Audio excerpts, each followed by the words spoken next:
Boat Fishers is asking, why are boat engines not engineered as well as car engines? With just oil changes, Toyotas can go 100 to 150,000 miles easily, which would be about 4,000 to 6,000 boat hours. Could you imagine if boats could go that long without a single issue? Well, Boat Fishers, thank you for subscribing and commenting, and there's a lot of reasons why boat engines don't last as long as car engines.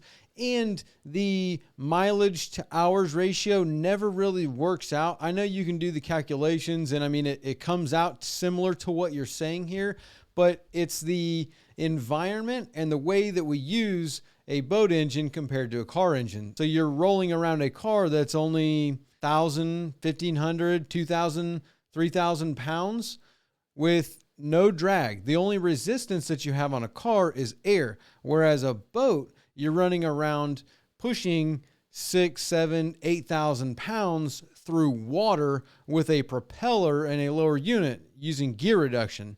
And your car engine is only going to run, like you go out on the highway and you're running 80 miles an hour, you might turn 2,500, 3,000 RPM. Whereas in your boat, in order to do 30, 40 miles an hour, you're pushing 445, 5,000 RPM. And then anything above that, you're running 6,000 RPM. So there's a lot more stress on it. And then you are using raw water from whatever you're running in, being salt water or anything like that, through the engine, and then using that to cool the system. And then going above that with pushing all the weight and the lower unit, the prop and everything, you are also just slamming through the water. So as that boat goes through the water, every wave it's taking a hit. And so that engine is just constantly being abused basically. And it's through all of this that they just don't last as long as the car engines. I mean, they're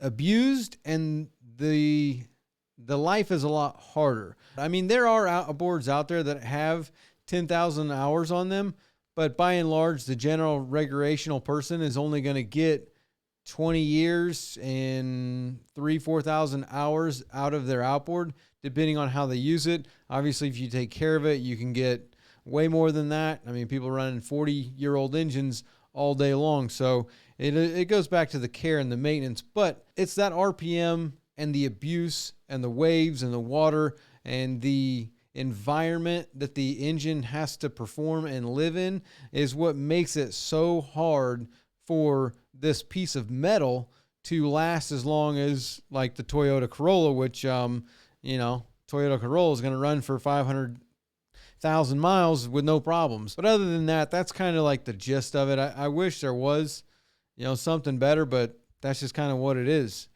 Alex says, good afternoon. I have a question. I have two OX66 250s, and one is dumping raw fuel out of the exhaust. Can you assist? Thanks for your videos. Alex, there is a whole lot going on here.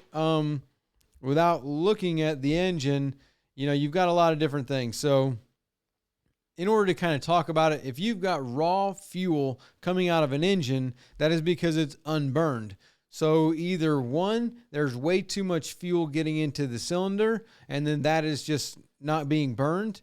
Two, you're not getting spark. Your spark plugs are not firing, so the fuel is not getting ignited. Or three, you're not getting any air into the cylinder, and therefore you don't have combustion. Raw fuel is going to come out. So from the beginning, I would be checking the fuel pumps, the low pressure fuel pumps. There's 3 of them. They have diaphragms on the back of them. If there is a problem with those fuel pumps, it will leak fuel into the crankcase. And that will, one, it won't supply enough fuel to your VST to keep the engine running. So you'll probably bog down around 1,500, 2,000, 3,000, 4,000 RPM, some mid-range. You're going to bog down because you're going to run out of fuel, and it's going to run pretty horribly. You're going to foul plugs quite often. And then after that, there's going to be the VST. So in your VST, if the float is messed up, if the needle valve is messed up, if the float level is not correct, you could be filling the VST. It goes out of a vent because it's a vapor separator tank, and that vent then goes over to your intake, and it will dump that fuel in the intake, which will then just feed it to the engine. The engine's not going to be able to burn it, and it's going to just dump right out the exhaust. Now, there is also an O2 sensor on a OX66. So if there is a problem with the O2 sensor, it will tell the computer whether it's running rich or lean. If it tells the computer that it's running lean, then the computer is going to try and feed more fuel to the engine to richen it up. So if you have an O2 sensor problem, that could cause raw fuel to come out the exhaust. If you have an injector problem, so let's say the injector is stuck open, mechanically just stuck open, gets debris or something in there and it won't close, that will just dump fuel into a cylinder and come out. A lot of times it's not enough to notice it out the exhaust. If you're noticing it out of the exhaust, a lot of times it is something else because there's enough fuel to fill each one of the cylinders. If it's just one cylinder, you're not going to see it as heavily. So there is that caveat. A bad spark plug is the same thing as an injector. If it's not sparking, it's not burning the fuel, and then it's just dumping the fuel out the exhaust. Now, there is also the TPS that will affect it. So if the TPS is messed up, it is telling the computer an improper reading. A lot of times you're not going to have a steady RPM, so you'll have other symptoms there. But if your only symptoms are that you're just dumping raw fuel, it's usually one of the other things. Now, it could also be the computer. So the CDI box on that engine is what controls the injectors.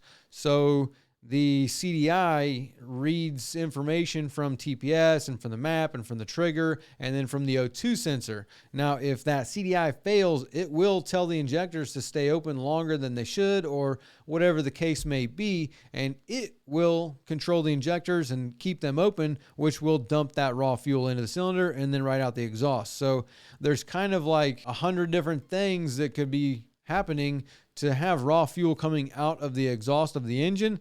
So you're going to have to do some serious troubleshooting. Like you're going to need to go through and then, OX66, the problem with those is you can't hook up a computer to get codes. You need to get a Winky Blinky, which is like this little light thing that plugs into the front. It will, it blinks and gives you codes. So there is that, but, that's going to kind of cover the gambit of what, could be going on to be dumping that raw fuel out. It could be, any number of those things, and it's just going to be a diagnostic thing of trying to cross each one of those things off and make sure everything's right. Again, if the trigger's messed up, like if it's not telling it to trigger and fire at the right time, but I don't know if the trigger really controls fuel injector sequences opposed to just the timing of the spark for your ignition coils.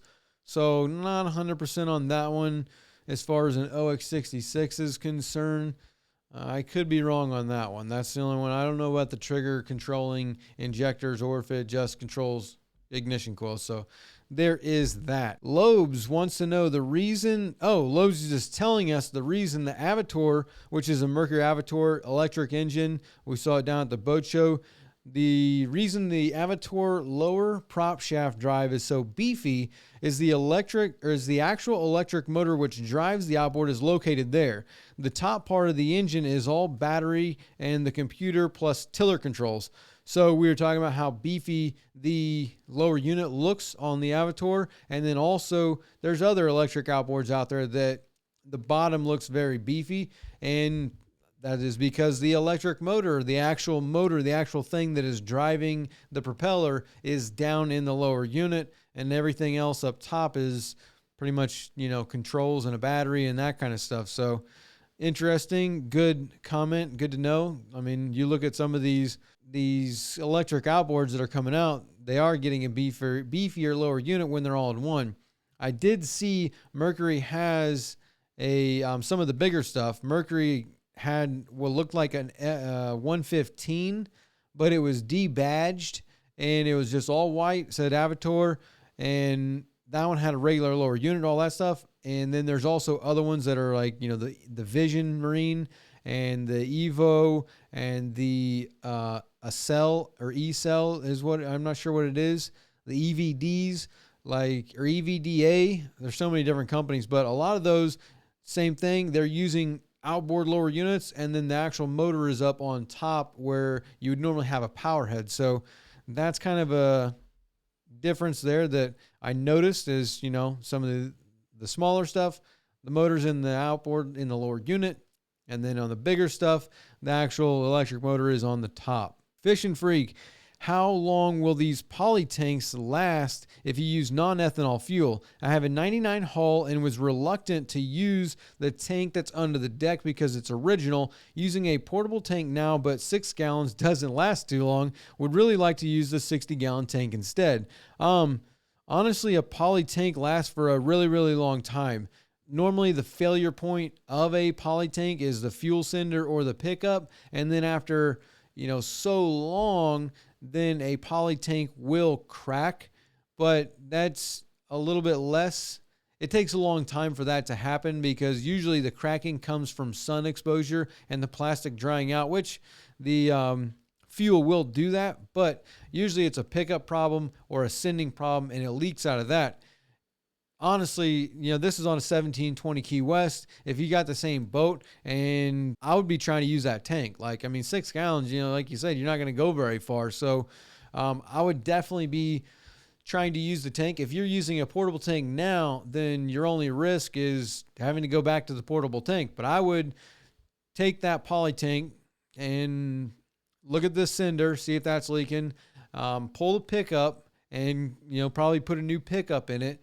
Be very cautious. It does suck. Like if something breaks, if it does strip out and you have to pull it out on a Key West, usually there's like a insert that's welded into the plastic on the bottom. It's like crimped in there. So a lot of times you can get the pickup out. There are some other brands that have poly tanks where that insert thing is not really as stable and it will spin. So that could be a problem, but getting that pickup out, if you mess it up pulling it out, then you can use JB Weld plastic weld, or you can get a plastic welder for cheap off Amazon and actually just plastic weld a new pickup in there. It will keep it from leaking and you'll be able to use the tank. So as long as the physical tank itself does not have a problem, you can pressure test it, suck everything out of it, and then make sure, you don't have a leak in your vent or your rig, your fuel fill. And I'd be trying to use that tank, like fill it, don't fill it all the way up the first time you get it going, but put 10 gallons in there. And after you've sucked everything up, definitely make sure you got a water separator on the boat. So that way anything that's in that tank, because if you haven't been using it for a long time, it's probably got junk in there. And, as you fill it up, it's going to wash the tank out and be pulling all that debris out of the tank. So make sure you got a water separator to catch all that debris. But 100%, I'd be trying to use that tank. 6 gallons. Like you said, you're not going to go very far. So go for that. Chris Ramos, whenever I try and grease something, I pull the stupid fitting out and ruin the threads and it turns into a whole thing. I know it's my fault. We've all been there, Chris. We've all been there. It happens all the time. The grease fittings, that's what it is. Sometimes it's even better to just go ahead and pull the grease fitting out and try and clean it. If it's an older engine and it has not been greased in a long time, then go ahead and pull that thing out and push the little ball thing to clean it out. And you could even soak it, spray it in a little cup with Power Tune or something like that and soak it, free it up, and or Kroll, anything like that. And but we've all been there. We've all been there where the grease fitting broke off or that Zerk fitting broke off. And it's a whole ordeal and it does suck. JP Gundaron, very interesting. I just put a riser bracket on the back of my 11-foot teeny, so the cavitation plate on my 5 horsepower outboard is level with the back of the boat. It flies when on plane with the weight distributed in the boat properly, but ventilates when you try to turn. Seeing this video where you say an obstruction can cause air bubbles has made me realize I didn't take into consideration the rib that runs down the center of the boat hull underneath. The plate is level with the flat of the hull, but higher than the rib down the center. I think when I turn, I'm getting air off of the rib that makes the motor ventilate. 100%, 100%. This is talking about an engine. If you are losing RPM in your turn, or you're getting prop slip, or you're overheating, all that stuff matters. So like it all plays into there. If you are getting air bubbles to the engine, like when it's trying to pick up water to cool the engine and you're getting air bubbles, like say a transducer or a through hull fitting or, a strake, anything that's in it in front of the engine, whenever water comes across the bottom of the boat hull and it hits an obstruction, it creates air bubbles. And then those air bubbles go back, the engine sucks the air bubbles up. If it's on the prop and you're mounted too high, you will vent the propeller, so you will ventilate. I mean, you will slip. You're creating prop slip. So 100% you got to get the mounting height correct. And then also, if you're turning and that rib is there and it's creating air bubbles, as you turn, you got to think about a boat as it turns, it banks, it rolls into a turn. So one side's going to air out and the other side's going to dig. So, I think you figured it out 100%. That's awesome. Something else to note is that I need to call somebody to see if it did fix this problem, but we have seen where twin engines, one will overheat based on the tow. So let's say you've got your two engines. They're supposed to be like straight with a little bit of tow in. So that way it'll help the boat track forward.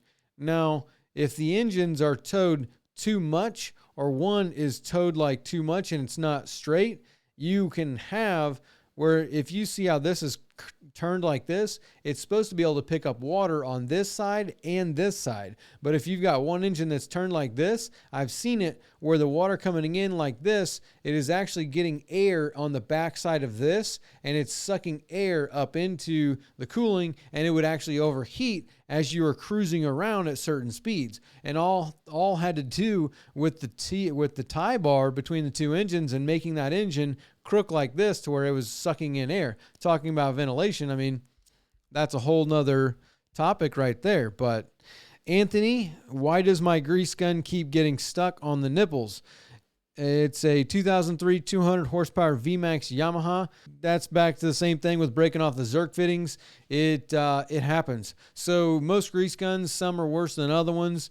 There's like little teeth in there that like grab onto the fitting, and most of them you can spin the little tip. So probably the tip is just too tight. So put it on there. You might have a cheaper grease gun. Even some of the more expensive grease guns, it'll do that same thing sometimes. So you can just unscrew it, put it on there, tighten it up, pump it up, and then unscrew it again to get it to pull off. That's usually what's happening is the adjustment there where the teeth, it's going onto it and it's just gripping it, and you need to loosen it up to allow the teeth to pop up and release the fitting. So that's just all that's going on there, and we've all been there, so don't worry about it. Art Life, geez man, the technology is amazing, but there's always a but. We're sorry, boaters, unless you want an under 200 horsepower Mercury, you'll need to mortgage your home to get one. And really, high voltage and water catering to millionaires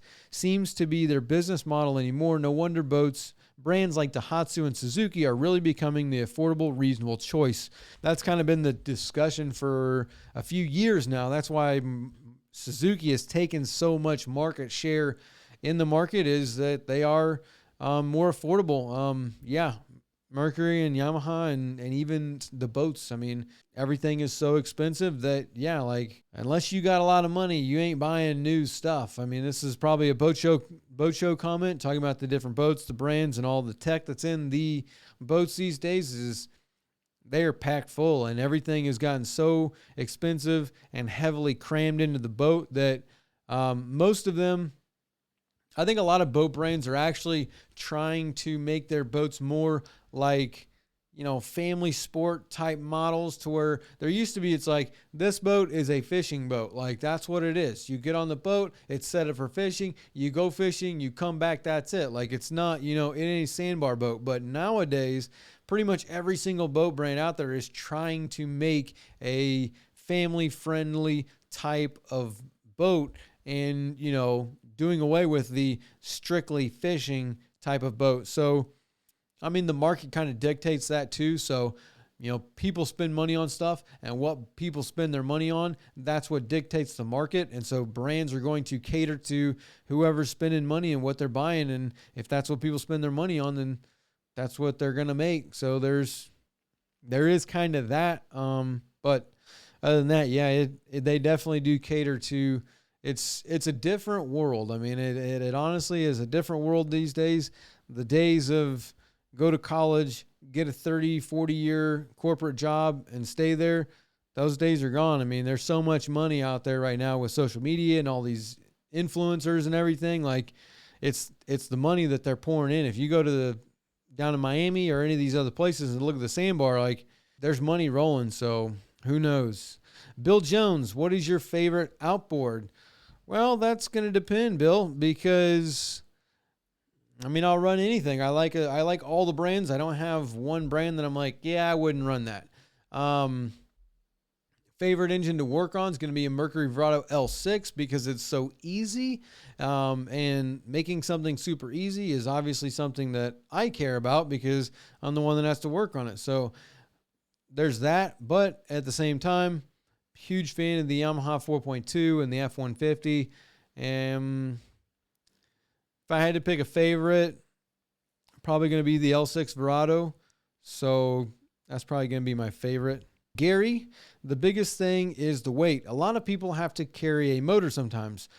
So we're talking about 2 strokes and 4 strokes. And yeah, that's a big deal, Gary. Like, if you have to carry your motor, like, let's say it's on a tender, or, you've got a little canoe or a little John boat or something like that, and you got to carry this engine, like 100%, like going from a 40-pound 2-stroke to a 80, 90-pound 4-stroke, that's a big deal. Like, when you got to carry this motor from, the house down to the dock and then put it on the boat, or put it in your car when you get in the ramp, because there's a lot of people out there that have little John boats and stuff like that, or little canoes and stuff. They put them on top of the car, or inflatables and stuff, or even tenders. Like, if you live on a sailboat or you have a dinghy, like say you've got a, cabin cruiser, like a Silverton or something like that, and you've got a dinghy on it. So you take your boat out to an island or whatever, or some place, some river, and then you want to get in the dinghy and run around. Well, some of these places you have to take the engine off of the dinghy, and they, based on the way they store it and tow it. So yeah, that's definitely a big talking point for a lot of people. I don't think we're going to get into the 2-stroke discussions today. We'll talk about that next week, because that is a hot topic. I mean, there are so many people out there still running 2 strokes, and you do not want to mess with the 2-stroke mafia. So we're not going to get into that discussion today. But that's a very good point, though, Gary. I mean, that's a very good point, because if you got to carry the engine, I mean, another 40, 50 pounds is a big deal. This is your captain speaking. Amazing. Even though Lake Tahoe Patrol chose the E-Tech over 4 strokes because they're cleaner. Talking about 2 strokes and 4 strokes. Again, I mean, I'm trying not to get into this discussion today on this episode. I want to wait till next week, but that's interesting. They did that in the Keys too. The FWC or Coast Guard, I can't remember, but they did that. They went over to the E-Techs. They bought like 8 or 9 of them or something like that, quite a bit. And they didn't even make it like a year. They blew up like 2 or 3 of them, and then they took them all off the boats and scrapped them. So that is funny that the Lake Tahoe Patrol, a place where they probably are getting, going to ban 2 strokes eventually, that they would pick the old Evinrudes over those. And then Richie says, I'm building a Chris Craft 213cc right now, getting a new floor, then rigging a 200 Merc. Just going to be an old fishing boat, but I love the lines. Me too, dude. I love a Chris Craft. Chris Craft is a very, very pretty boat. I mean, the lines and everything, yeah, it's super classic, super classy. It's almost like, that it's like a timeless type of look. Like, it just looks clean, all the time. I can't say that, but there's like most of them, by and large, most of the Chris Crafts are like, you look at that boat and you're like, oh, wow, that is a good looking boat. And then, at the same time, if you've ever looked at a brand new Chris Craft, wow, they are pricey. I mean, like, by and large, you spending $300,000-$400,000 to start with. Like, that's to start with. You ain't even got no engines on the boat yet. You're gonna get the boat. So like most of their boats are, in the high 20s, 30s, and you're looking in the $500,000, 600, 700, $1 million boat. Like, they are pricey, but I give it to them. It's a beautiful boat, but I just couldn't spend that amount of money on a boat. So yeah, to buy an old Chris Craft and then fix it up and restore it, like 100%, I would do that all day. They're very pretty boat. I mean, very, very pretty boat. Terry says, what do you think about the 2003 200 horsepower HPDI engine? I think it's a phenomenal engine. I mean, that V6 200 HPDI is the 150 200 is solid engine. I mean, I know a lot of people still running that engine. Clean fuel and maintenance. As long as you do those two things, like they'll run really, really good. If you get poor fuel though, and you start getting trash in your fuel system and you start having, running problems because you're running bad fuel or a lot of ethanol through them, they don't like that. So that's no good. And then also if you neglect them for too long, most of them are 20 years old by this point in time. So it is definitely, they need to be oiled and greased and cleaned and CRC'd, protected. But as long as you take care of them, solid, super reliable. I got no complaints on a 200 HPDI. And even if you get one that's older, like you clean it up and go through everything, usually you can make them last. Now the bigger ones, they're a little bit more finicky. So, we'll just leave it at that.